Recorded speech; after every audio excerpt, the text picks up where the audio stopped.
오늘 말씀 제목 한번 같이 우리 읽어볼까요? 제목입니다. 시작. 울며 기도하는 어머니 다시 숨쉬는 아이. 한 번 더요. 시작. 울며 기도하는 어머니 다시 숨쉬는 아이. 아멘. 여러분, 이 땅의 어머님들이 무엇보다도 하나님 앞에 엎드려 기도할 때에 죽은 자식이 살아나고 죽은 영혼이 살아가고 또 죽은 나라와 민족이 살아나게 될 줄로 믿습니다. 그 나라가 우리 대한민국이었습니다. 그리고 현장에 여러분이 계셨고 우리가 있었습니다. 여러분, 우리가 지지난주부터 갈멜산의 그 어머니 얘기 나눴죠. 가뭄 때문에 엘리야 때 가뭄으로 인해서 아들 하나 있고 그 음식 먹고 죽기로 결정했던 그 사르밧 과부의 아내. 또 지난주에는 우리가 무슨 말씀 나눴죠? 기억나세요? 네?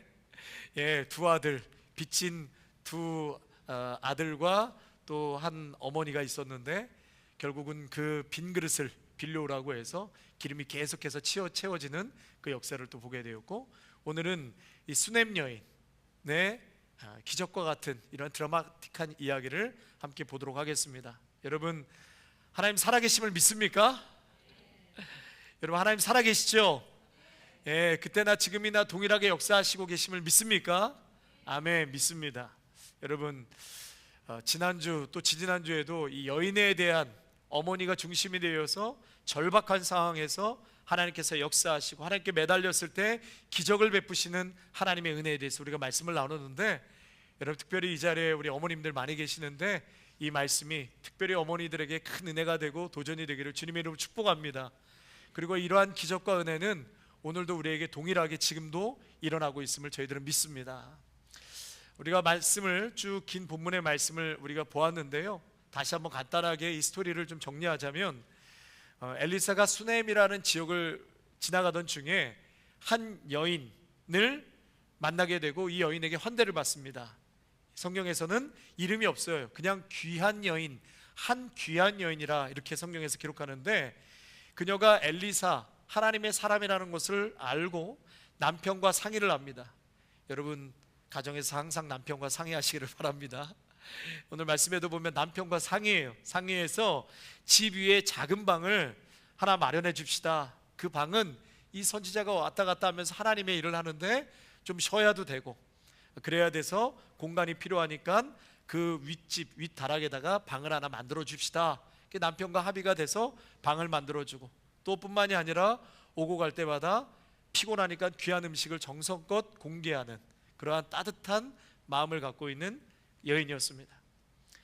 자, 그래서 너무나 이렇게 환대를 받고 참 세심하게, 오늘 말씀에도 세심하게 배려하는 이 수넴 여인에게 엘리사가 묻지요. 너의 소원이 뭐냐? 그랬더니 소원이 없어요. 그랬더니 엘리사가 내년 이맘때에 너가 아들을 안고 있을 것이다. 그래서 아들에 대한, 남편이 늙고 자식이 없어요. 아들이 없으니까 아들을 주기로 엘리사가 약속을 하고 실제로 그 다음 해에 아들이 태어납니다. 그런데 그 아이가 무럭무럭 자랐어요. 그리고 아이가 아버지가 일하는 밭에 나갔는데 갑자기 머리를 부여잡고 내 머리야 내 머리야 그러면서 애가 쓰러져요. 그래서 아버지가 그 아들을 어머니에게 보내죠. 예, 어머니에게 보내요. 우리 아버지들은 잘 들으셔야 돼요. 예, 어머니에게 왜 보내요? 아버지가 좀 케어도 하고 이렇게 돌봐야 되는데 어머니에게 보내. 옛날에 고 황수관 박사님도 다 죽게 생겼는데 아버지는 거적대게 덜덜 말아서 갖다 버리라고 하는데 어머니는 포기할 수 없어서 그 아들을 끌어안고 온몸에 그 고름이 철철 흐르는 거를 혓바닥으로 핥으면서 울었다잖아요.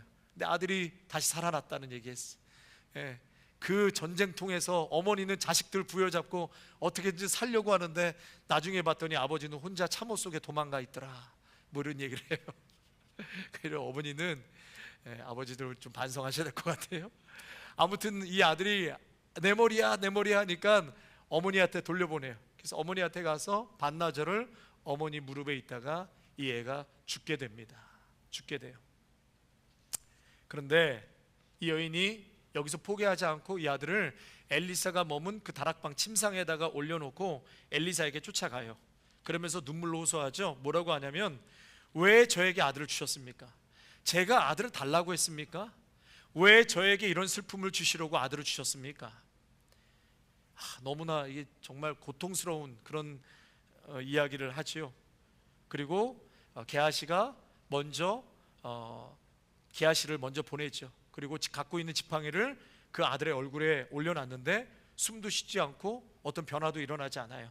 그래서 결국은 엘리사가 그 방에 가서 내 눈과 눈을 마주대고 입과 입을 마주대고 손과 손을 마주대서 엎어집니다. 그리고선 기도를 했더니 아이가 살살 온기가 들어오기 시작하더니 살아났어요. 네. 오늘의 내용은 그런 스토리예요. 저는 오늘 이 말씀을 묵상하면서 하나님께서 주신 마음, 세 가지의 마음이 왔어요. 첫째는 따뜻한 마음, 우리 믿음의 성도는 따뜻한 마음 속에 하나님께서 역사하시는구나. 그래서 저를 한번 따라 하실까요? 따뜻한 마음을 소유하자. 다시요. 따뜻한 마음을 소유하자. 두 번째로 주제는 굉장히 예민하고 어려운 주제예요. 뭐냐? 왜 하나님은 아이를 주셨다가 데려가셨는가? 왜 하나님은 아이를 주셨다가 데려가셨는가? 물론 살아났지만 여러분, 우리 주위에 정말 이렇게 고통하고 질문 던지는 분들이 많이 있습니다. 소중한 것을 주셨다가 다시 걷어가는 경우가 있잖아요.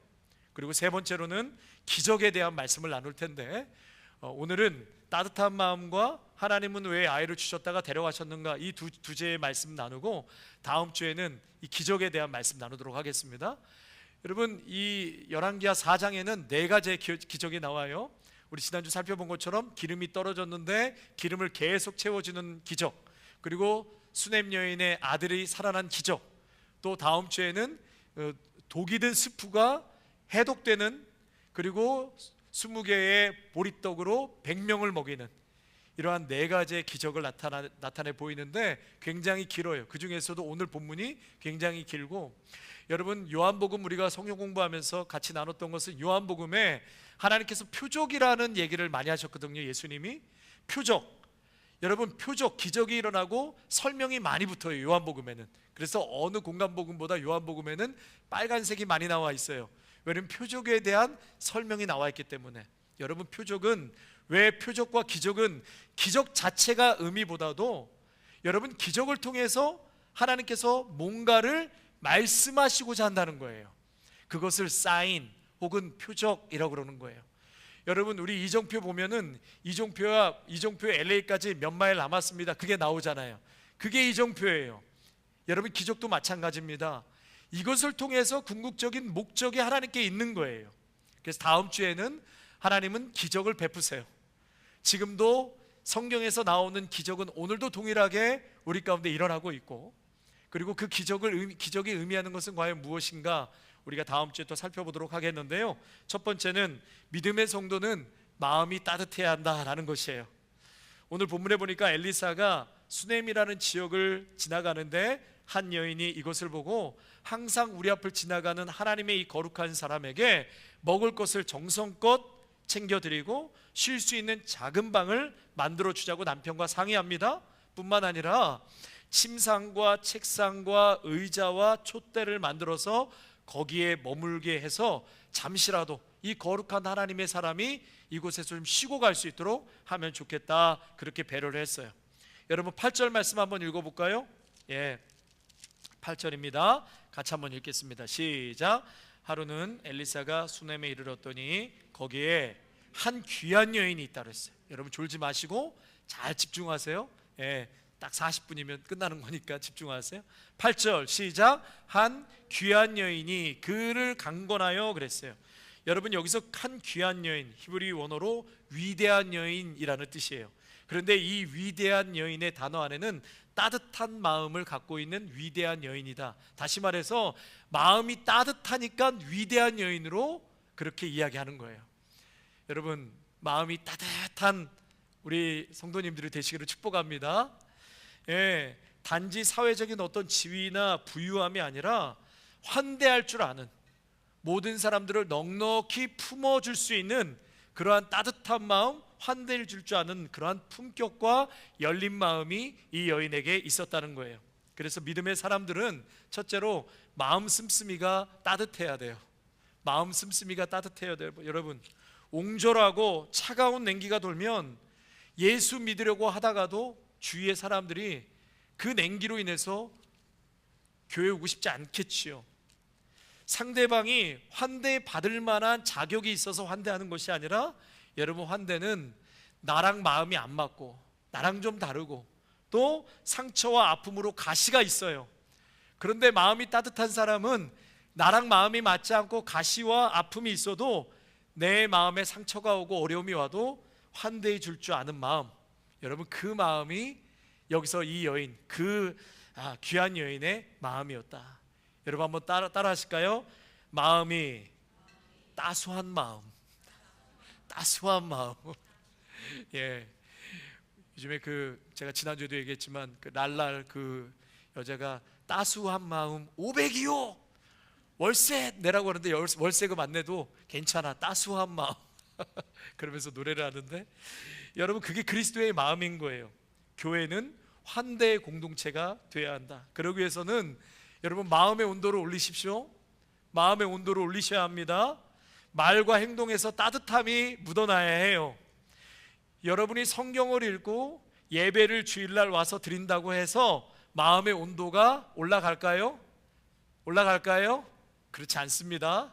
성경을 읽는다고 해서, 예배를 잘 드린다고 해서 마음의 온도가 올라가는 게 아니에요. 반대로 오히려 자신의 의가 더 강화되어서 고집불통의 사람이 될 가능성도 굉장히 많아요. 바울을 죽이려고 자객 30명을 매복시킨 자들, 그 사람들이 누구지요? 다른 사람이 아니라 종교 지도자들이에요. 예, 제사장들이고요. 바울이 감옥에 2년 동안 갇혀 있다가 이제 로마로 압송되는 그 과정에서 제사장들이 2년 동안 기다렸다가 또 매복을 시켜요. 왜요? 사도 바울을 죽이려고. 그러니까 2년 동안 그 제사장들과 종교 지도자들이 얼마나 많은 제사를 드렸겠어요? 얼마나 많은 율법책을 들여다봤겠어요? 그런데 2년이 지나도 그 마음은 또다시 바울을 죽이려고 매복했다는 것은 자신의 의를 더 강화한 것밖에 없어요. 여러분, 우리가 믿음 생활 잘해야 합니다. 그렇지 않으면 신앙생활이 깊어지고 연륜이 깊다는 것은 하나님 앞에 완전히 가난한 자, 겸손한 자, 깨진 자로 오늘도 따뜻한 마음으로, 열린 마음으로 가야 하는데, 여러분, 그렇지 않으면 오늘도 우리의 마음이 고집불통 강화될 수밖에 없는 마음이 되는 거예요. 그래서 현재 우리 교회와 교회가 어려움을 당하는 것도 이런 부분인 것입니다. 여러분, 예수님을 죽이려고 모였던 사람들이 누구예요? 예수님을 죽이려고 모였던 사람들이 다름이 아니에요. 여러분, 군중을 넘어서서 군중의 소요를 일으킨 사람들은 종교 지도자들이었어요. 제사장들과 바리새인들과 서기관들, 대제사장과 바리새인들과 서기관이 누구죠? 누구보다도 하나님을 사랑한다고 자타고 공인했던 사람들 아닙니까? 예, 그 사람들이 예수님을 죽이고자 모였던 거예요. 그래서 여러분, 속지 마세요. 예배 잘 드리면 내가 착한 사람, 따뜻한 사람, 저절로 될 것이다. 절대로 그렇지 않습니다. 마음을 항상 겸손한 곳에 두십시오. 저와 여러분은 사랑받을 만한 짓을 한 적이 없어요. 그럼에도 예수님은 우리를 무조건적으로 사랑하시고 불강력적인 은혜를 오늘도 내려주고 있는 겁니다. 또한 주의 많은 사람들의 사랑과 도움으로 저와 여러분이 이곳까지 왔다라는 것을 기억하셔야 돼요. 나 혼자 잘나서 내가 열심으로 이곳까지 온 것이 아니라, 여러분, 주위에서 상처가 있어도 묵묵히 내 아내고 남편이고 내 자식이고 내 성도기 때문에, 내 목회자기 때문에 묵묵히 바라봐 주셨기 때문에 이 자리까지 온 거예요. 그러니 여러분, 오늘도 우리의 마음이 낮은 곳에, 겸손한 곳에, 따뜻한 곳에 환대할 수 있는 마음으로 나아가시기를 주님의 이름으로 축복합니다. 말세에는 무정하다고 그랬어요. 말세에는 마음이 사납고 무정하고 자신만을 아는 이기주의가 팽배하다고 말하고 있습니다. 우리 디모데후서 3장 1절에서 5절 말씀 같이 한번 읽어볼까요? 다 같이 말세의 사람들의 성품이 어떤지, 어떠한 성품을 얘기하는지 시작. 너는 이것을 알라. 말세에 고통하는 때가 이르러 사람들이 자기를 사랑하며 돈을 사랑하며 자랑하며 교만하며 비방하며 부모를 거역하며 감사하지 아니하며 거룩하지 아니하며 무정하며 원통함을 풀지 아니하며 참소하며 절제하지 못하며 사나우며 선을 좋아하지 아니하며 배신하며 조급하며 자만하며 쾌락을 사랑하기를 하나님 사랑하는 것보다 더하며 경건의 모양은 있으나 경건의 능력은 부인하니 이 같은 자들에게서 내가 돌아서라. 아멘. 여러분, 이게 지금 교회 안에서 있는 사람들을 얘기하는 거예요. 교회 밖에 예수 안 믿는 사람을 얘기하는 게 아니라 교회 안에 있는 사람들. 우리가 이와 같은 사람이 될 수 있어요, 없어요? 될 수 있어요. 그러니 오늘도 정신을 차리고 그 마음을 낮은 곳으로, 여러분 날씨만 더운 게 아니라 여러분 마음이 뜨거워지시기를 축복합니다. 저는 지금 등에서 땀이 줄줄줄 흐르고 있어요. 그러니까 여러분 선풍기 바람 좋잖아요. 졸지 마시고 집중해서 끝까지 가도록 하겠습니다. 마태복음 24장 12절 말씀 함께 읽습니다. 시작. 불법이 성함으로 많은 사람의 사랑이 식어진다. 마지막 때는 사랑이 식어져요. 여러분, 그 미래를 우리가 두려워할 게 없는 게 다 나와 있잖아요. 지금 이 땅이 이래요. 사람들의 마음이 이래요. 성품이 이래요. 교회 안에는 다를까요? 그렇지 않습니다. 그러니까 우리가 항상 예수 십자가 붙들고 기도하고 이러한 말씀을 붙잡고 어떻게 해야 돼요?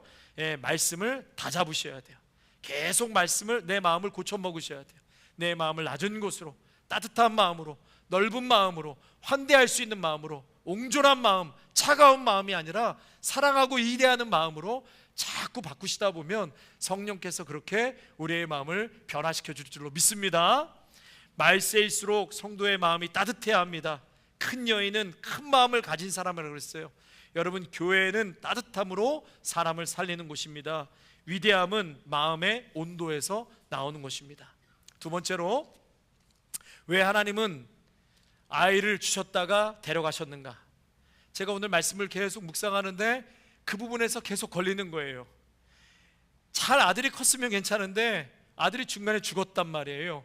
그리고 처음부터 아들을 달라고 한 것도 아니고 엘리사가 고마워서 너에게 아들을 줄 것이다라고 얘기했는데 오늘 그걸 말하는 거예요. 뭐라 그러냐면, 슬픔과 혼란 가운데 그녀는 하나님께 나아가 도움을 구하는 믿음이 있었죠. 그리고 이제 뭐라고 얘기하냐면 28절 말씀 한번 같이 읽을까요? 28절입니다. 다 같이요. 28절 시작. 여인이 이르되 내가 내 주께 아들을 구하더이까 나를 속이지 말라고 내가 말하지 아니하더이까. 여러분, 지금 굉장히 가슴이 찢어지는 마음으로 내가 아들을 달라고 한 적 있습니까? 왜 나를 속입니까? 나는 아들을 얻을 수 없는 그러한 상황인데 왜 아들을 주신다고 그렇게 저를 거짓말하듯이 속입니까? 근데 결국 받았잖아요. 근데 내가 언제 달라고 했습니까? 내가 말하지 아니하던나이까 나를 속이지 말라고 말하지 않았습니까? 굉장히 상심한 마음을 토로하는 것이죠. 여러분, 이 드라마 같은 사건을 우리에게는 깊은 신학적인 질문을 던지는 거예요. 이게 쉬운 얘기가 아니거든요. 하나님은 왜 귀한 것을 주셨다가 다시 걷어가시는가? 여러분, 현실에도요, 오랫동안 기도해서 얻은 자녀를 어린 나이에 잃게 될 때 그러한 가정이 있어요. 실제로 믿는 사람이라 할지라도 하나님께 이와 같은 질문을 던지며 큰 혼란과 슬픔에 빠지게 됩니다. 최근에 제가 윤 권사님과 이런저런 이야기를 나누는데 권사님도 이와 비슷한 질문을 저에게 하셨어요. 권사님도 작년에 정말 죽었다가 살아나셨잖아요. 정말 죽었다 살아났어요. 큰 시련과 고통이 있는데 왜 하필 또 내 동생이 이런 큰 고통을 당해야 하는가? 제가 알고 있는 한 장로님 가정도 어렵게 아이가 정말 죽음에서 살아났는데 그 아이를 어린 나이에 또 잃게 되셨어요. 그래서 얼마나 시련과 아픔 속에 이 질문을 갖고 하나님 앞에 나아가도 답이 오지 않는 거지요. 뿐만 아니라 여러분, 세들백교회 리고렌 목사님 아실 거예요. 2013년에 아들이 정신질환으로 자살을 했어요. 27에 아들이 먼저 갔어요. 너무나 고통하고 아파했습니다. 제가 이 질문 앞에 하나님 기도하며 답을 찾고 싶었던 거고요. 또 예전에도 욥기서를 새벽 예배 때 말씀 나누면서 이런 질문을 고민하며 말씀을 나눈 적이 있습니다. 이 말씀을 준비하려고 찰스 스탠리 목사님이 쓰신 깨어짐의 은혜, 또 데이비드 플랫의 복음이 울다 외에도 필립 한시, 또 릭 워렌, 팀 켈러 목사님이 쓰신 책 설교 등을 좀 살펴봤어요. 근데 그 중에 릭 워렌 목사님이 2013년 7월 28일 날, 그러니까 16주가 딱 지나고 나서 첫 번째 교회에서 아들을 잃고 설교하신 그 설교를 제가 발췌해서 잠깐 읽어드리려고 합니다. 제목이 How to get through what you're going through. 당신이 겪고 있는 고통을 어떻게 지나갈 것인가, 이런 제목으로 말씀을 하셨는데요. 제가 잠깐 발췌한 거 말씀드리겠습니다. 2013년 정신질환을 앓고 있던 27살 된 아들을 잃게 됐습니다. 4개월 동안 쉬고 첫 번째 하신 말씀, 이제 그 말씀인데, 지난 16주 동안 아들 매튜가 정신질환으로 인해 생명을 잃은 후 제게 가장 큰 위로가 되었던 성경 말씀 중 하나는 고린도후서 1장입니다. 오늘 그 말씀으로 시작하고 싶습니다. 제가 축약해서 했는데 몇 절만 같이 읽겠습니다. 시작. 찬송하리로다. 그는 우리 주 예수 그리스도의 하나님이시요 자비의 아버지시며 모든 위로의 하나님이시며 우리의 모든 환난 중에서 우리를 위로하사 우리로 하여금 하나님께 받은 그 위로로서 모든 환난 중에 있는 자들을 능히 위로하게 하시는 이시로다. 우리로 자기를 의지하지 말고 죽은 자를 다시 살리시는 하나님만 의지하게 하려 함이라. 그가 이같이 큰 사망에서 우리를 건지셨고 또 건지실 것이며 이후에도 건지시리라. 너희도 기도로 우리를 도우라. 이는 많은 사람이 우리를 위하여 간구함으로 하나님께서 우리에게 베푸신 은혜로 말미암아 많은 사람이 감사하게 하려 함이라. 아멘. 많은 분들의 위로가 목사님한테 있었고 기도와 편지가 있었어요. 그래서 옆에서 흔들리지 않고 또 자리를 지켜주었던 가족이 있어서 정말로 믿음의 거목들 속에 살고 있습니다, 이런 얘기를 하셨어요. 그때 에임이라는 이 리고렌 목사님의 딸이 목사님께 이런 얘기를 했대요. 아빠, 사탄은 정말 건드리지 말아야 할 가정을 건드렸어요. 우리가 겪는 이 고통이 결국 사탄의 패배가 될 거예요. 왜냐하면 하나님께서 우리 가족에게 주신 영향력 때문이에요. 저는 첫 번째 이 진리를 깨닫게 되었습니다. 삶은 도무지 이해되지 않을 때가 많습니다. 삶은 정말 이해할 수 없는 일들로 가득합니다. 왜? 라는 질문이 계속 밀려옵니다. 왜 이런 일이 일어났는가? 왜 지금인가? 왜 나인가? 왜 내 남편이 떠났는가? 왜 내 아내가 암으로 세상을 떠났는가? 왜 내 아이가 정신질환을 안고 태어났는가? 그런데 진실은 이렇습니다. 이 땅에서는 그 모든 질문의 해답을 알 수 없다는 것이에요. 우리는 단지 물어볼 수밖에 없고 때로는 그 질문을 가지고 하나님 앞에 서는 것밖에 다른 방법이 없습니다. 세상은 깨어졌습니다. 죄로 인해서 모든 것이 부서졌습니다. 날씨도 깨어졌고 경제 시스템도 깨어졌고 정치도 깨어졌고 우리의 몸도 깨어졌고 심지어 우리의 마음도 깨어져 있습니다. 세상이 이렇게 부서졌기 때문에 우리는 실망하고 좌절, 상실, 병, 상처, 배신, 죽음을 경험합니다. 이건 이상한 일이 아니라 이 세상의 현실입니다. 고통 앞에서 우리는 두 가지 길 중 하나를 선택해야 합니다. 쓴뿌리로 가득할 것인가, 아니면 하나님께 뿌리를 내릴 것인가. 저는 제 아들 매튜가 세상을 떠났을 때 다시 웃을 수 없겠구나 생각했습니다. 하지만 놀랍게도 하나님은 저에게 이런 말씀을 하셨어요. 릭, 너는 계속 울어도 된다. 하지만 울면서 웃을 수도 있어. 내가 슬퍼하는 것과 기뻐하는 것은 양립할 수 있다. 슬픔과 기쁨은 함께 존재할 수 있습니다. 예수님도 그러셨습니다. 십자가를 앞두고 슬퍼하시면서도 그 고난 너머에 있는 기쁨을 바라보셨습니다. 그래서 기쁨은 감정이 아니라 선택입니다. 저를 한번 따라 하실까요? 그래서 기쁨은 감정이 아니라 선택입니다. 리고렌 목사님 지금 계속 설교 내용이에요. 기쁨은 상황에 근거하지 않습니다. 기쁨은 누구와 함께 하느냐에 달려 있습니다. 고통 가운데서도 기쁨을 선택하는 믿음. 제가 아들 매튜의 죽음을 경험하며 깨달은 건 이것입니다.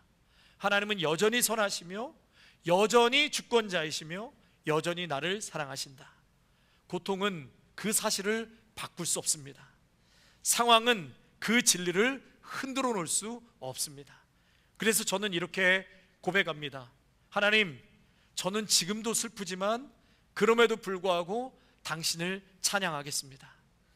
아내와 저는 아들 매튜를 이룬 후에 매일 아침 눈을 뜨면 찬송가를 한 곡씩 골라 함께 부르며 하루를 시작했습니다. 주의 친절한 팔에 안기세, 내 평생에 가는 길, 십자가를 내 가지고. 그 찬송이 우리의 슬픔을 압도하지는 않았습니다. 하지만 그 찬송 속에서 우리는 주님의 임재를 붙들 수 있었습니다. 찬양은 감정을 따르지 않습니다. 찬양은 믿음을 끌어올립니다. 하나님은 당신의 고통을 결코 낭비하지 않습니다. 하나님은 우리가 겪는 모든 고통, 눈물, 상실, 절망, 배신, 질병, 죽음까지도 결코 헛되게 두시지 않습니다. 하나님, 그분의 자녀가 겪는 아픔을 아무 의미 없는 일로 내버려 두시지 않습니다. 하나님은 모든 고통을 사용하셔서 우리를 다듬으시고 우리를 통해 또 다른 사람을 위로하고 궁극적으로 하나님의 선한 목적을 이루십니다. 여러분, 하나님께서는 우리가 천국에 도착했을 때 이 땅에서 겪는 모든 고통을 하나하나 설명해 주시지 않을지도 모릅니다. 그러나 그날 왜? 라는 질문은 사라지고 할렐루야로 바뀔 것입니다. 지금 우리는 이 고통 앞에 하나님을 이해할 수는 없지만 당신을 신뢰하겠습니다. 당신은 나보다 더 멀리 보고 계시고 당신은 나보다 더 깊이 아시며 당신은 나보다 더 크게 사랑하십니다. 성도 여러분, 저는 이 말씀을 묵상하면서 왜 아들을 주셨다가 또 잃었다가 다시 찾게 됐는데, 이 수냄 여인의 질문, 하나님은 왜 귀한 것을 주셨다가 걷어가시는가? 이 질문에 대해서 완벽한 해답을 찾을 수도 없고 찾지 못했습니다. 그러나 여러분, 이 부분은 신비한 영역이라고 할 수 있고 많은 경우에 하나님의 섭리는 지금 당장은 감춰져 있습니다. 그러나 성경에서는 이렇게 말씀하세요. 지금은 비록 이해할 수 없어도 하나님을 신뢰하라. 욥이 엄청난 고난 속에서 하나님, 의인된 자가 왜 이러한 고난을 당해야 합니까? 왜 의인인 하나님의 자녀가 이 엄청난 고난을 당해야 합니까? 계속해서 질문을 해요, 욥이. 근데 하나님은 그 질문에 답을 안 주세요. 그리고 마지막 40장쯤 와서 욥에게 하나님의 반응이 뭐냐면, 아들아, 내가 너와 함께하고 있다. 답을 주신 게 아니라 함께 한다라고만 얘기하세요. 여러분, 그러면 되지 않아요? 함께 하신다고만 하면 되는 것 아닙니까? 욥이 이런 얘기를 해요. 주신 이도 여호와시요 거두신 이도 여호와시다. 하나님의 선하심을 붙듭니다. 그리고 결국 하나님은 욥에게 고난의 이유를 끝까지 설명하지 않으셨지만 하나님 자체를 욥에게 나타내 주심으로, 그리고 함께하여 주심으로 충분한 위로와 새로운 복을 주셨습니다. 여러분, 우리의 상황도 마찬가지예요. 우리의 모든 질문에 답을 얻기보다는 모든 고난 중에 함께 하시는 그 하나님을 얻는 것이 더 큰 위로임을 믿습니다. 하나님은 왜? 라는 질문에 때로는 직접 답하시지 않으시지만 대신 당신 자신을 내어주셨어요. 십자가에서 독생자를 잃으시기까지 우리를 사랑하신 하나님은 우리가 흘리는 눈물을 절대로 외면하지 않으십니다. 하나님은 때때로 우리를 이해하는 우리 이해를 초월하는 방식으로 일하시지만 결코 우리 하나님은 실수가 없으시고 그 모든 일에서 궁극적인 선을 행하십니다. 성도 여러분, 필리비안 씨가 이런 하나님 제게 왜 이러세요? 아주 책 제목도 굉장히 직설적인데, 하나님 제게 왜 이러세요? 이 책에 보면 이런 얘기가 있어요. 이 땅의 고통은 결코 하나님 계획의 최종 장면이 아니다. 이 땅의 고통은 하나님의 계획 속의 최종 장면이 아니다. 언젠가 하나님께서 땅에서도 하늘에서와 같이 온전한 회복을 이룰 때 우리는 지금의 질문들을 다 내려놓고 완전한 기쁨 가운데 하나님을 찬양하게 될 것입니다. 여러분, 우리는 울어요.